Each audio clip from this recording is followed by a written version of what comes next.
On va calculer la transformée de la place de cosinus AT par trois méthodes.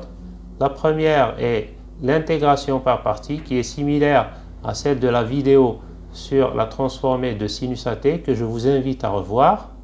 Là, on a appliqué l'intégration par partie en deux fois et on a montré que c'est la limite quand L tend vers l'infini de cette primitive-là que vous pouvez vérifier. Donc la primitive, on va l'écrire. Après calcul, on va obtenir exponentielle moins st, le tout multiplié par moins s cosinus at, à sinus at. Donc le tout divisé par s au carré plus a au carré. Donc il y a une parenthèse qui manque à droite.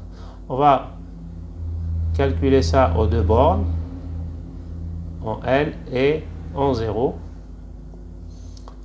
Donc en 0 puis en L en inversant les deux signes et on va faire tendre le L à l'infini. Alors si je considère S avec une partie réelle strictement positive, donc j'aurai l'exponentielle de moins SL qui va tendre vers 0 quand L tend vers l'infini. Et de là on déduit que la transformée est seulement le terme S sur S au carré plus A au carré, avec un indice sigma égale à 0. La deuxième méthode, c'est aussi l'utilisation de la modulation.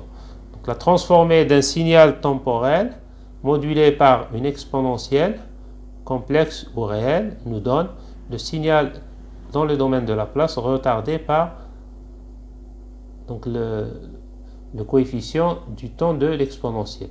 J'écris cosinus comme étant la somme de deux exponentielles complexes divisées par deux, donc deux complexes conjugués. Je calcule les transformées de chacune, je réduis au même dénominateur, je simplifie de 2 et je vais obtenir le même résultat, s sur s au carré plus a au carré.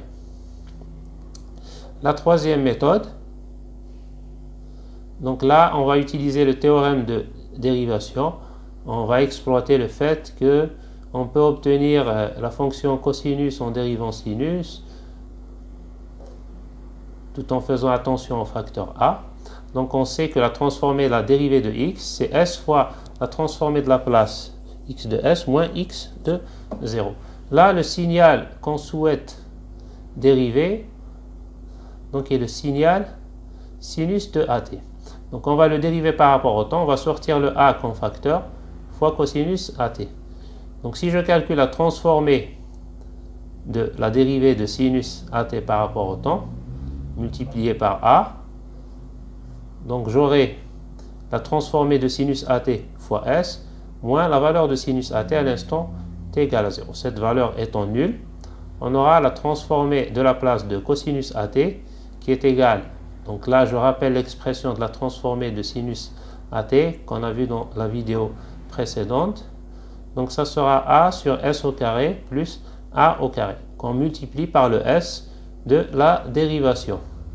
Donc le a qui est à gauche et à droite se simplifie et on aura la transformée de cosinus at qui est égale à s sur s au carré plus a au carré, qui est aussi le même résultat qu'avec les deux méthodes précédentes.